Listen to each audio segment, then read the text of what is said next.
Bonjour à toutes et bonjour à tous et bienvenue dans ce nouvel épisode des Chroniques de Motor City. Les Chroniques de Motor City, c'est le podcast dédié à l'histoire et à la culture des Detroit Pistons.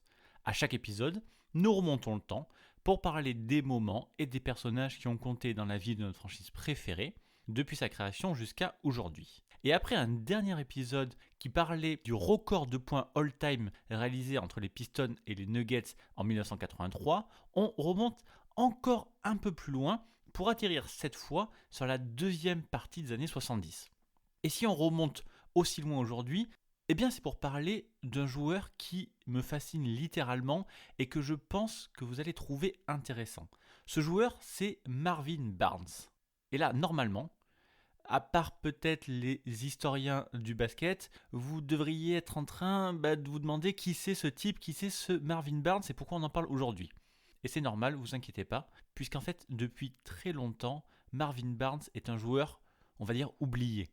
Son nom n'évoque pas grand-chose, et le problème, c'est que personne n'a vraiment envie de l'honorer, ou même de se souvenir de lui.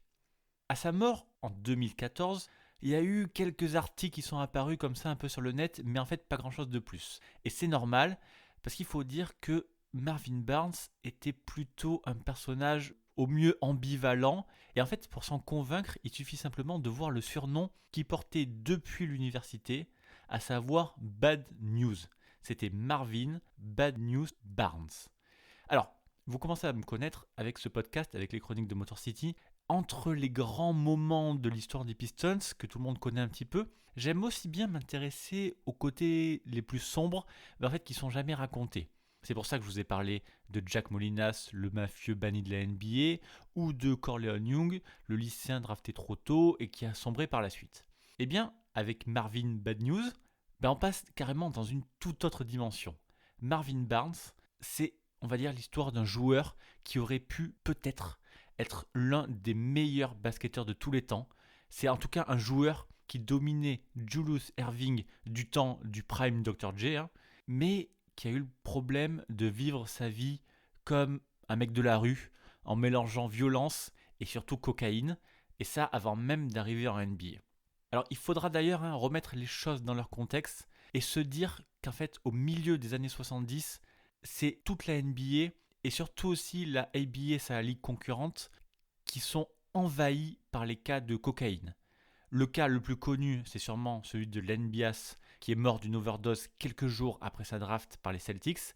Mais avant ça, ce sont beaucoup d'autres basketteurs très très talentueux qui se sont gâchés tout seuls à cause de ces problèmes de coke. Et on va voir que ça a été le cas pour Marvin Barnes. Mais si je consacre spécialement aujourd'hui toute une chronique à Marvin Barnes, c'est aussi parce qu'il est le symbole de tous les excès des années 70 dont j'ai très envie de parler aujourd'hui. Il y a la cocaïne, malheureusement, mais il y a aussi toute une personnalité flashy, un comportement insouciant, et en fait, de toutes les histoires dont on va parler dans ce podcast, il faut que vous soyez prêts à comprendre que Marvin Barnes, c'était une personne aussi attachante que détestable.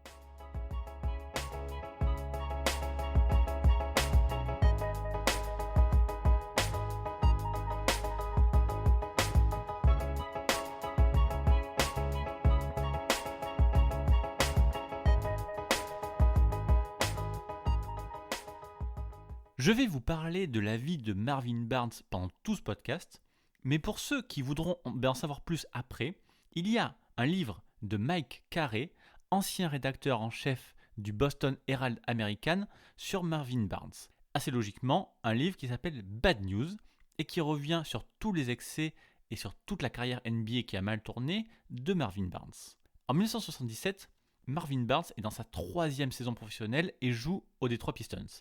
C'est là que Mike Carey lui fait une toute simple demande d'interview que Barnes refuse, et pour justification, il dit simplement qu'il ne parle plus aux journalistes parce que ce sont tous des pourritures. Et là, Mike Carey se dit que ce joueur est sûrement super intéressant. Sur le terrain d'abord, il trouve que Marvin Barnes est juste extraordinaire. Larry Brown, futur coach champion avec les Pistons en 2004, est à l'époque coach des Denver Nuggets et il a cette déclaration incroyable. Il dit: dès le début de sa carrière, Marvin était spécial, l'un de mes favoris. En plus d'avoir toutes les compétences, il avait des instincts incroyables. J'ai toujours pensé que Bobby Jones, qui était à mon avis le plus grand intérieur défensif des années 70 et 80, pouvait arrêter n'importe qui. Mais en fait, il ne pouvait pas gérer Marvin. Voilà. Et pour tous ceux qui se posent la question, Bobby Jones, c'était aussi un très très grand joueur de cette époque-là, nommé 11 fois All-NBA Defensive Team, 3 fois All-Star, champion 83, Hall of Famer. Bref, c'était pas n'importe qui. Et si Larry Brown dit ça, c'est qu'il y avait au moins un peu de vrai. Et puis, pour revenir à Mike Carey, il trouve aussi que Barnes a une classe folle en dehors des terrains.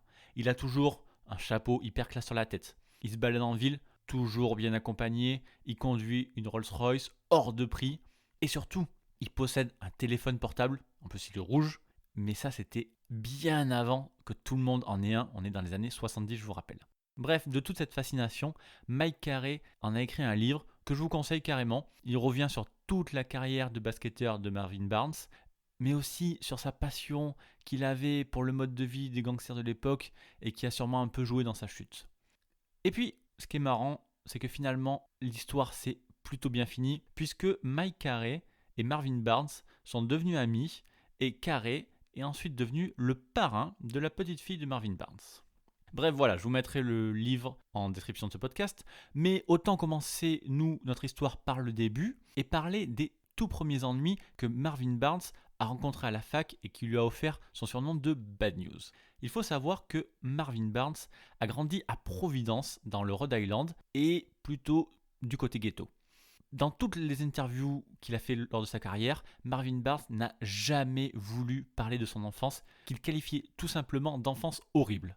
En tout cas, dès le lycée, Marvin Barnes a eu du succès, et assez vite, il est plus fort, plus puissant, plus athlétique que tous les autres gamins de Providence, donc assez logiquement, il est recruté par Providence College, la fac locale, là où Marvin Barnes va être coaché par le futur Hall of Famer Dave Gavitt. Et à la fac, ses stats sont complètement dingues. Il tourne à 25 points et 22 rebonds la première année, et pour sa saison junior, il est en binôme avec le meneur Ernie DiGregorio, et ensemble, les deux emmènent Providence au tout premier Final Four de leur histoire en 1973. Malheureusement, Marvin Barnes se blesse au genou en demi-finale contre Memphis State, et à cause de ça, Providence va finir par perdre alors qu'il menait de 10 points quand Marvin était là et que lui tournait à 18 points et 19 rebonds. La saison suivante, donc sa dernière à la fac, Marvin Barnes joue complètement au-dessus des autres. Il devient le tout premier joueur à marquer 10 fois sur ses 10 premiers shoots en NCAA. Il établit le record de points de Providence en marquant 52 points contre Austin Peay en décembre 1973, et il finit meilleur bondeur de toute la NCAA avec 18,7 rebonds par match. En 4 ans à la fac et 89 matchs NCAA, Marvin Barnes tourne à 20,7 points, 17,9 rebonds et 2,7 passes décisives. Il est clairement le prospect le plus intéressant du pays, ou plutôt le deuxième prospect le plus intéressant du pays, derrière celui que vous connaissez sûrement beaucoup mieux, Bill Walton de UCLA. Sauf que déjà, à cette époque-là, Marvin Barnes a quand même quelques problèmes avec la justice. On revient au lycée, alors qu'il est au lycée à la Central Providence High School, il y a un gang qui essaye de braquer un bus de la ville. Et qui est le premier à être identifié par la police ? Marvin Barnes, tout simplement parce qu'il portait une veste de l'équipe de basket du lycée ce jour-là, et en plus, le problème c'est qu'il y avait son nom sur la veste. Voilà, pas très malin. Et puis en 1972, on monte encore d'un cran.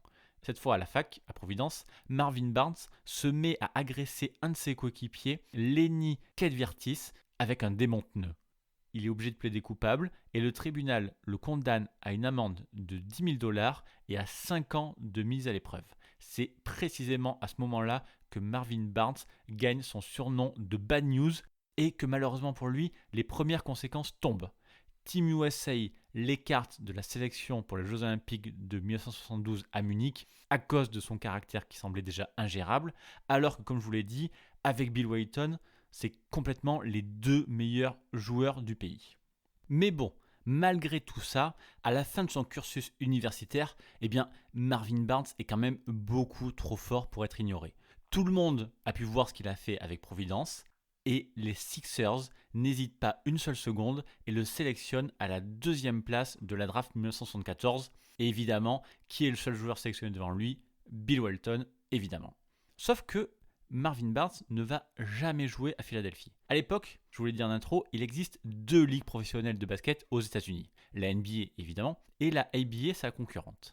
Un petit mot sur ça. Depuis 1967, l'American Basketball Association, donc ABA, propose aux joueurs une alternative à la NBA.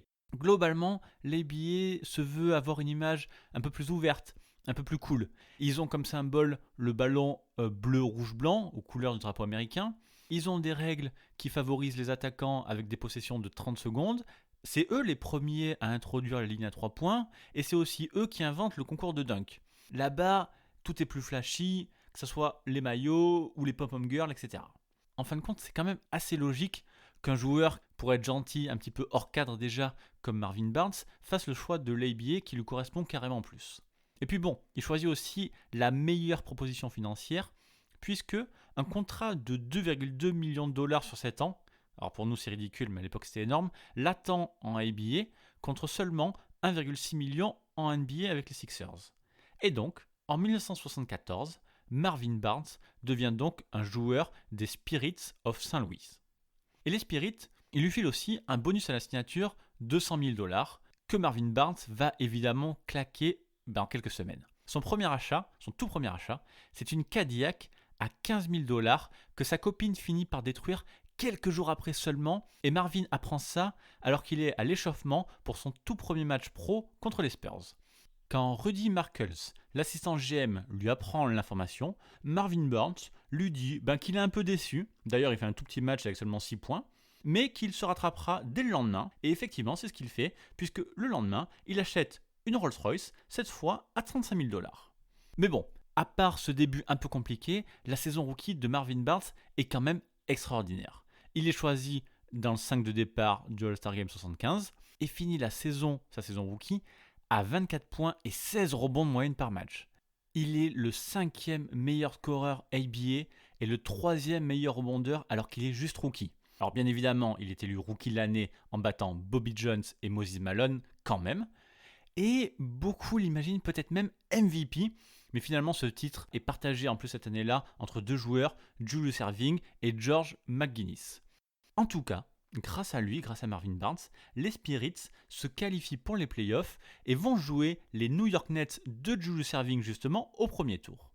Mais avant de parler des playoffs, on va quand même revenir déjà sur les premiers signes inquiétants que Marvin Barnes a montrés lors de sa saison rookie. Alors, son comportement surprend à plusieurs reprises l'encadrement des Spirits qui finissent par comprendre petit à petit qu'ils ont signé un joueur qui est au mieux un électron libre et au pire complètement fou. Vous voyez un petit peu Dennis Rodman du temps de ses teintures, de ses années Bulls, etc. Là, c'est pareil, sous cocaïne. Le premier truc étrange qui se passe avec Marvin Barnes, c'est lors d'un retour de Louisville après un match entre les Spirits et les Colonels. Donc, on est le lendemain matin et les Spirits repartent de Louisville dans le Kentucky pour rentrer à Saint-Louis dans le Missouri. L'heure de départ du vol est à 8 heures précises et il y a un peu moins d'1 heure de vol entre les deux villes. Et comme il y a 1 heure de décalage horaire entre les deux, l'avion qui part à 8 heures de Louisville devait arriver à 7h56 à Saint-Louis. Voilà, jusque-là, rien de bien sorcier, c'est le jeu du décalage horaire. Sauf que quand Marvin Bad News Barnes a vu sur son billet d'avion les horaires, il a tout simplement refusé de monter dans l'avion en disant qu'il ne monterait jamais dans une machine à voyager dans le temps. Il a refusé, malgré tout ce qu'on lui a dit, toutes les explications, et il a choisi de louer une voiture pour faire tout seul le voyage du retour. Bon, voilà. Et encore ça, c'est pas forcément bien méchant. Plus tard dans la saison, au début de l'année 75, Marvin Barnes a tout simplement disparu. Pendant plusieurs jours, il ne s'est pas présenté à son équipe et personne n'a pu le contacter. C'est finalement un journaliste local qui l'a retrouvé dans une salle de billard à Dayton dans l'Ohio. Et pour s'expliquer, Marvin Barnes a juste dit qu'il voulait couper les ponts avec l'atmosphère de Saint-Louis, même s'il semblerait plutôt qu'il voulait surtout négocier un nouveau contrat ou au moins de nouvelles primes. Et puis, il y a cette nuit, sur la fin de la saison 75, qu'il passe à faire la fête à New York, alors que les Spirits sont attendus le lendemain à Norfolk en Virginie pour jouer les Virginia Squires. Marvin Barnes, après avoir fait la fête, s'endort et rate absolument tous les vols qui auraient pu l'emmener à Norfolk. Mais c'est pas grave pour lui, parce qu'il prépare son propre avion privé et qui finit par débarquer à la salle avec les 2 femmes avec qui il a passé la nuit précédente et un sac de hamburgers de chez McDo. Il porte un grand manteau de vison et dessous, tout simplement, sa tenue de basket. Et quand il débarque, à peine quelques minutes avant le début du match, il arrive et il balance à ses coéquipiers: Bon les gars, vous êtes prêts? C'est l'heure d'aller jouer au basket. Évidemment, son coach le punit, le laisse sur le banc pendant tout le premier quart-temps, mais comme l'équipe galère un peu, finalement Marvin Barnes rentre, joue tout le match et termine avec 43 points et 19 rebonds. Et voilà, c'est là tout le problème avec Marvin Barnes. C'est l'un des tout meilleurs joueurs de l'NBA, et ça dès sa saison rookie, mais il est tout simplement incontrôlable. Et ça, c'est la faute de la cocaïne. Il tombe dedans très très rapidement et se met à sniffer jour et nuit entre les matchs. Il a expliqué plus tard que quand les Spirits avaient 2 matchs de suite, par exemple le vendredi et le samedi à l'époque, il prenait de la coke en continu et arrêtait simplement 1 heure avant la rencontre. Et encore, à cette époque-là, il reste dans une forme de contrôle, on peut dire. Il est juste un peu plus fou que d'habitude, un peu plus extraverti, et ça donne quelques histoires qui le rendent un peu sympathique, comme l'histoire de la machine dans le temps. Une autre fois, par exemple, il discute avec un journaliste après un match où il a marqué 48 points, et lui explique que le problème dans l'équipe des Spirits, c'est qu'ils ne sont pas collectifs et qu'ils ne se soucient pas les uns des autres. Sauf que, pour illustrer cet argument, Marvin Barnes explique que dans les 2 dernières minutes, personne ne lui a passé la balle pour atteindre 50 points et que ses coéquipiers étaient égoïstes de le laisser à 48. Voilà un peu le genre de personnage. L'entraîneur des Spirits de l'époque, qui s'appelle Rod Thorne, qui sera ensuite l'ancien GM des Nets et des Bulls, expliquait qu'il y avait des règles spécialement faites pour canaliser Marvin Barnes et qu'en 2 ans, il lui avait infligé plus de 30 000 $ d'amende, ce qui est complètement monumental. Rod Thorne raconte par exemple que dans la 2e année de Marvin Barnes, il voulait absolument en faire un leader pour l'équipe. Alors, comme il est un peu malin, il a spécialement attendu que Marvin Barnes fasse un énorme match pour qu'il soit en bonne condition, etc. Donc là, Marvin Barnes fait un gros match, et puis ils parlent, tous les deux, pendant près de 2 heures, pour que Barnes comprenne tout l'enjeu, pour qu'il comprenne qu'il avait l'équipe sur ses épaules, et qu'il devait se comporter comme un champion. Marvin Barnes lui dit qu'il comprend, qu'il est prêt, qu'il va prendre ce rôle. Et puis le lendemain matin, Marvin Barnes rate l'avion de l'équipe. Voilà, il n'y avait quasiment pas d'espoir à avoir quand il s'agissait d'encadrer Marvin Barnes. Et puis lui, il s'en est jamais caché, notamment quand on lui demandait quelle était sa philosophie de vie. Il disait: « Je suis un basketteur, pas un moine. Je profite des femmes, je profite des beaux vêtements, je profite des voitures, je profite de tout ce que je peux profiter. » Je vous préviens, attention où vous mettez les pieds.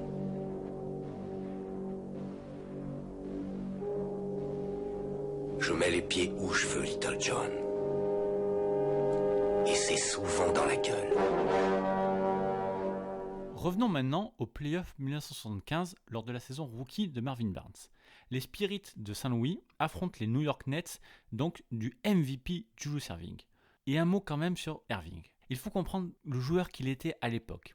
C'est de très très très loin le meilleur joueur de basket qui finira double MVP, double champion NBA et qui continuera une fois de retour en NBA.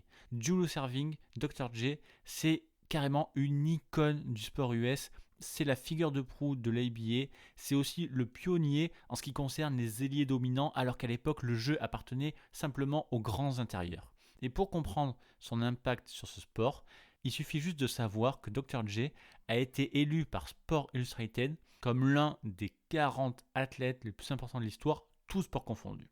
Donc, avec Julius Erving, les Nets sont tout simplement l'une des meilleures équipes de la NBA, champion l'année précédente en 1974, et qui ont battu les Spirits 11 fois lors des 11 rencontres qu'ils ont jouées l'une contre l'autre cette saison. Et il faut savoir aussi que Dr. J, c'était tout simplement l'idole de Marvin Barnes. Chaque fois que Marvin jouait contre les Nets, son coach passait son temps à lui hurler dessus parce que tout simplement Marvin regardait Julius Erving au lieu de le défendre.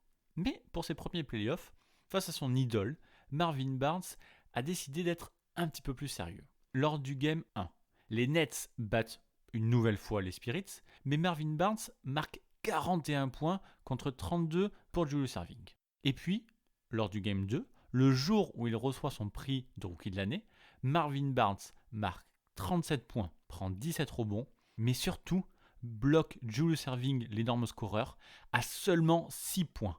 Les Spirits battent pour la toute première fois les Nets 115-97 et ils vont carrément y prendre goût puisqu'ils gagnent les 3 matchs suivants et qu'ils sortent le champion en titre dès le premier tour. Sur la série, Marvin Barnes score 30,6 points par match et a complètement dominé Julius Erving. Et cette série de playoffs, c'est d'ailleurs en quelque sorte le prime de Marvin Barnes malheureusement. Plus jamais il ne rejouera au basket aussi bien. Et il l'avait d'ailleurs dit en interview, il avait joué contre son idole, il l'avait battu, donc c'est bon, il pouvait arrêter là. Alors c'était seulement peut-être des mots, mais c'est malheureusement ce qui est arrivé.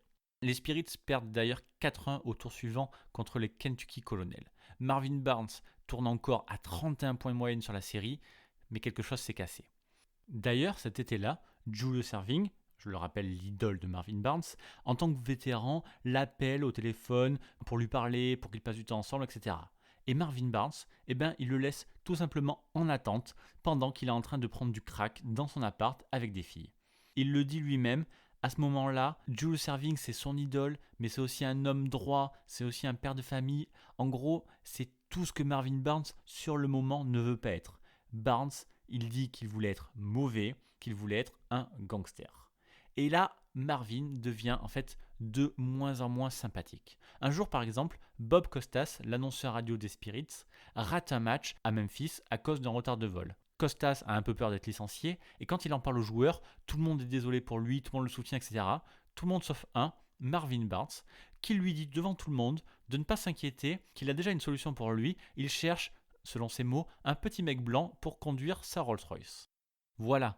Petit à petit, le gentil personnage un peu excentrique devient de plus en plus arrogant et il commence même à être détestable. Alors côté terrain, les chiffres sont quasiment aussi bons sur sa deuxième saison que sur sa première et Marvin Barnes est de nouveau All-Star, mais quand même, il prend 5 rebonds de moins en moyenne et ses excès dus à la cocaïne commencent de plus en plus à se voir. Et tout va apparaître sur la saison 76-77.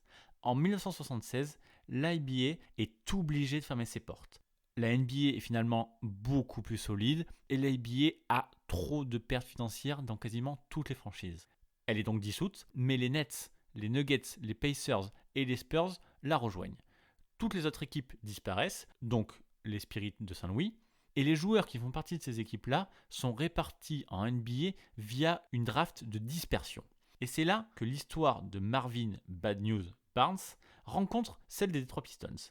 Les Pistons, à l'époque de Bob Lanier et de ML Carr, sont pas une super équipe et ont le 4e choix de cette draft de dispersion. Avec le first pick, les Bulls prennent très logiquement Artis Gilmore, 5 fois All-Star en 5 ans et 4 fois meilleur bondeur NBA. En 2, les Trailblazers prennent Maurice Lucas et en 3, les Kings de Kansas City prennent Rod Boone. Alors déjà, vous pouvez comprendre que les quelques soucis de Marvin Barnes avec la cocaïne lui coûtent assez cher, lui coûtent quelques places, puisque en termes de niveau de jeu, il est sans doute largement au-dessus de Lucas et de Boone, il est sans doute du niveau d'Artis Gilmore. Mais bon, arrive donc le choix des Pistons en 4, et il reste au moins 2 gros noms à choisir, c'est-à-dire Marvin Barnes et son coéquipier Moses Malone. Le choix n'est pas super évident pour Détroit. D'un côté, Barnes commence à avoir la réputation d'être constamment drogué à la coke, mais en fait, comme beaucoup trop de joueurs NBA et NBA à l'époque. Et de l'autre, Moses Malone s'est quand même sérieusement blessé à la jambe et a raté la moitié de la saison précédente. Et évidemment, comme trop souvent à l'époque, ou même trop souvent tout court, Détroit fait le mauvais choix et Bad News Barnes débarque dans la Motor City à l'été 1976. Alors bien sûr, après coup, nous c'est facile de dire que le choix des Pistons est complètement désastreux. Vous allez bientôt savoir comment finit la carrière de Marvin Barnes, spoiler pas très bien, mais par contre évidemment, tout le monde connaît Moses Malone. 13 fois All-Star en NBA, 6 fois meilleur bondeur, 8 fois All-NBA Team, mais aussi et surtout 3 fois MVP, champion en 1983, MVP des finales et évidemment Hall of Famer. Bon, mais quand même, en 1976, c'est pas si évident que ça et les Pistons pensent quand même avoir fait un bon choix. Et sans surprise, ils sont bien trompés. Le passage de l'ABA à la NBA fait énormément de mal à la carrière de Marvin Barnes. C'est totalement fini, le gentil excentrique, et on passe à du pur, à du vrai bad news. Déjà, avant même de jouer un seul match avec les Pistons, Marvin Barnes tente un coup de poker en menaçant de ne pas jouer tant que son contrat ne sera pas renégocié. Sauf que le problème, c'est qu'en pleine négociation avec les Pistons, Marvin Barnes, il n'a toujours pas joué un match, se fait contrôler en octobre 1976 à l'aéroport de Détroit en possession d'une arme à feu, alors que sa probation de l'époque de l'université lui interdit totalement. Le tribunal le condamne directement à 152 jours de prison ferme dans la prison d'État de Rhode Island, une suspension que Marvin Barnes devra effectuer une fois la saison 76-77 terminée. Que Marvin Barnes se trimballe avec des flingues, il en a même souvent plus 2 que 1, c'est aussi un autre des effets de la cocaïne qui commence à bien se voir sur lui. La drogue est quasiment devenue toute sa vie et Marvin Barnes se prend de passion pour le mode de vie des gangsters. Et malheureusement, le Détroit des années 70 est clairement pas fait pour un mec comme lui.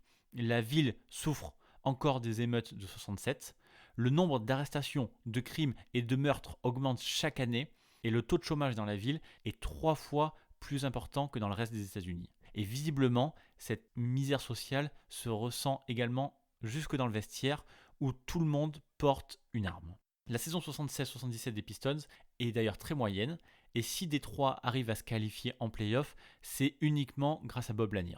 Là où on pensait que Marvin Barnes pourrait excellemment bien l'accompagner dans la raquette, c'est tout simplement une catastrophe. Marvin Barnes, qui tournait à 24 points et 11 rebonds l'année précédente, n'arrive plus du tout à mettre un pied devant l'autre. Il est maintenant remplaçant, enchaîne les blessures et tourne à 9 points et 4 rebonds par match. Mais pour lui, c'est pas très grave, puisque après les matchs, qu'ils soient gagnés, qu'ils soient perdus, peu importe, il sort avec les dealers, avec les proxénètes et avec d'autres sportifs qui sont aussi tombés dans la coque, qui jouent pour les différentes franchises de la Motor City. On arrive donc à la fin de la saison 76-77 et Marvin Barnes doit donc aller en prison. En avril 77, le joueur des Detroit Pistons rejoint donc la prison de haute sécurité de Rhode Island. Et j'ai une question pour vous. Est-ce que vous savez ce qui s'est passé pour Marvin Barnes qui a grandi dans les rues pourries de Providence ? Eh bien tout simplement, le premier jour de sa détention, il a rencontré un vieux copain du quartier. Et puis encore un autre, et puis encore un autre. En fait, en prison, Marvin Barnes retrouve tous ses vieux potes qui le traitent en plus en héros parce que lui ne les avait jamais oubliés du temps de sa célébrité. Marvin Barnes se dit lui-même après coup, il n'a jamais eu peur en prison et c'est même le contraire, il a trouvé ça comme un amusement. Il fait donc tranquillement ses 5 mois, puis il est remis en liberté conditionnelle. À ce moment-là, il fait des grands discours comme quoi il avait changé, comme quoi il allait aider les Pistons à gagner un titre, etc. Mais la réalité, c'est que après sa pause en prison, il a immédiatement recommencé à mettre son nez dans la poudre et à sortir de nouveau avec d'autres trafiquants de drogue. Vous savez, c'est plus facile de tomber dans la drogue que d'affronter la vie. C'est plus facile de piquer ce que vous avez envie que d'essayer de le gagner. C'est plus facile de battre un enfant que de l'élever. Et l'amour, par contre, ça demande des efforts, du courage. On parle de psychopathes, de malades. On a affaire à des gens qui ont pété les plombs, qui sont complètement jetés. Non, pas du tout, Mais non, si, non. Écoutez-moi, plus tard moi je qu'aujourd'hui. suis en train de vous parler de la vie de tous les jours. Enfin quoi, vous n'êtes quand même pas si naïf. À cause de son petit séjour en prison, Marvin Barnes rate les 17 premiers matchs de la saison des Pistons, mais il faut quand même avouer qu'à son retour, on a l'impression que ça pourrait peut-être aller un peu mieux. Herb Brown, le coach de Détroit, s'est donné comme mission de bien l'encadrer et il est toujours derrière lui à l'entraînement, à lui parler, à le corriger, etc. etc. Sur les 3 premières semaines de compétition de Marvin Barnes, ça fait à peu près illusion, mais derrière, malheureusement, ça retombe très vite. Et visiblement, la nouvelle chute de Marvin Barnes commence avec certaines rumeurs qui parlent d'un renvoi du coach Herb Brown qui effectivement se fera virer un peu plus tard dans la saison. En tout cas, à ce moment-là, Marvin Barnes craque de nouveau et en profite pour demander une augmentation salariale et en plus, il menace de partir s'il ne l'a pas. Et puis, il ne veut plus débuter sur le banc, il veut être titulaire à tous les matchs. Bon, malheureusement, le problème, c'est qu'il n'est pas du tout en position de force. Je le rappelle, il sort de prison, ses stats sont en chute libre, il a un mauvais comportement, etc. Et Bob Kaufman, le GM des Pistons, lui répond tout simplement qu'il lui coûte déjà 300 000 $ à l'année et que c'était beaucoup, beaucoup trop cher pour le rendement de Marvin Barnes et que s'il n'était pas content, il était libre d'aller voir ailleurs. Et donc, résultat, le 23 novembre 1977, Marvin Barnes est échangé à Buffalo contre John Schumann et Gus Gerhardt. Et dans l'affaire, les Pistons sont assez loin d'être perdants, puisque si Schumann et Gerhardt n'étaient pas des grands joueurs, c'était quand même assez bien joué comme contrepartie pour un mec cocaïnomane qui sortait à peine de prison et qui posait des problèmes dans le vestiaire. Il n'y a finalement que le coach Herb Brown qui va regretter Marvin. Il a dit « Les 5 mois où il a été enfermé ne l'ont pas aidé du tout. Il est sorti avec la bonne attitude et a immédiatement commencé à rattraper le temps perdu. Je suis vraiment désolé pour Marvin. » Bon, mais malheureusement, une fois à Buffalo, évidemment, Marvin Barnes ne change pas du tout ses habitudes et les Braves s'en rendent compte très vite et finissent par s'en débarrasser l'été suivant directement dans un gros trade où Marvin Barnes part à Boston avec Tiny Archibald et Billy Knight contre 4 autres joueurs des Celtics. Clairement, dans ce trade, l'objectif des Celtics, c'était surtout Archibald et Knight. Marvin Barnes ne sert plus que de contrepartie pour équilibrer les trades. Mais malgré tout, les Celtics ont quand même une plutôt bonne opinion de lui, surtout quand Marvin Barnes propose de lui-même qu'il retire la garantie sur son contrat en disant qu'il devait mériter tout cet argent. Dave Cowens, qui est son coach sur la deuxième partie de la saison 78-79, a dit des années plus tard que sur le terrain, Marvin Barnes faisait des choses plus facilement que tous les autres et qu'à certains moments, il était juste inarrêtable. Cowens l'a comparé même à un mix entre Alex English et Connie Hawkins, ce qui est quand même un sacré compliment. Mais quand même, le souci, c'est certainement que Cowens a dû faire cette déclaration plutôt par compassion, parce qu'en réalité, Marvin Barnes à Boston s'enfonce de plus en plus. Déjà, il continue de rater un entraînement sur 2 et à accumuler les amendes, mais si vous pensiez que Marvin Barnes ne pouvait pas faire pire, soyez prêts, puisque pendant sa saison avec Boston, il sniffait carrément de la coke sur le banc de touche. Marvin Barnes a même raconté que pendant les matchs, quand il était assis à côté de Nate Archibald, qui devait sûrement être au courant du truc, Barnes se mettait sa serviette sur la tête, les autres s'éloignaient, comprenaient que c'était le signal, et lui se mettait à sniffer sous sa serviette pendant le match. Évidemment, il a fini par se faire surprendre, et le 7 février 1979, les Celtics le coupent. Son ancienne équipe des Buffalo Braves, devenue depuis les San Diego Clippers, le tente le temps de 20 petits matchs lors de la saison 79-80, mais eux aussi finissent par le couper.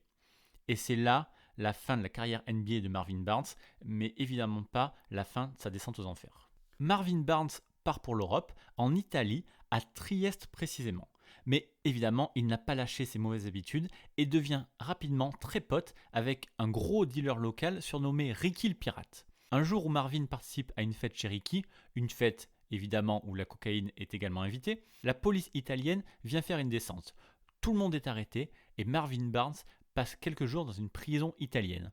Il faudra l'intervention de l'ambassadeur américain pour que Marvin Barnes soit relâché, et encore, il quitte le pays pour rentrer aux États-Unis alors que la justice italienne n'avait pas encore statué sur son cas, ce qu'il fait, il sera un temps recherché en Europe. Heureusement pour lui, les choses se tassent petit à petit, mais ça aurait pu être bien pire, surtout qu'on apprend par la suite que ce fameux Ricky le Pirate n'était pas qu'un dealer, mais qu'il trempait aussi dans le chantage, en forçant des jeunes filles droguées à participer à des films porno, et qu'il faisait ensuite chanter leurs parents quand ils étaient des gens importants, des politiques ou des grands patrons. Une fois de retour aux États-Unis, en 1985, Marvin Barnes voit Bill Walton, son ancien rival, lui tendre la main et lui propose de l'aider à se remettre en forme. Les Celtics de Boston essayent de relancer Bill Walton et lui demande à Marvin de l'accompagner à Boston pendant l'été. Mais Marvin Barnes ne veut simplement pas y aller, et au lieu d'en profiter pour se montrer à la face de la NBA, il retourne tout simplement dans la rue. Et quand je dis il retourne dans la rue, c'est au sens littéral, puisque Marvin Barnes enchaîne les programmes de désintoxication. D'ailleurs, à la fin de sa vie, il semble qu'il en aurait fait 19. Mais en tout cas, entre 2 visites en désintox, et bien quand il sort, il se retrouve sans rien et finit sans abri à San Diego. En mars 1990, il fait de nouveau parler de lui, en étant condamné à 13 mois de prison pour avoir volé des cassettes vidéo porno dans une librairie à San Diego. Il vendait ces cassettes pour ensuite acheter des amphètes ou du crack.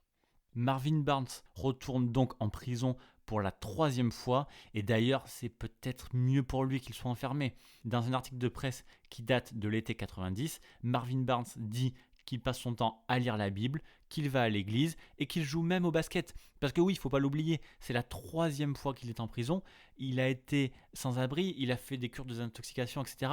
Mais il n'a quand même que 38 ans. Et dans l'article, il finit même par lâcher « peut-être que je peux me procurer un contrat quand je sortirai ». Bon, évidemment, Marvin Barnes ne retrouvera jamais de rôle dans le basket et pendant très longtemps, plus personne n'entendra plus jamais parler de lui. Sa vie reste évidemment un sacré bordel et en mai 2007, il sera de nouveau arrêté et inculpé encore une fois pour possession de cocaïne alors que cette fois il a 54 ans.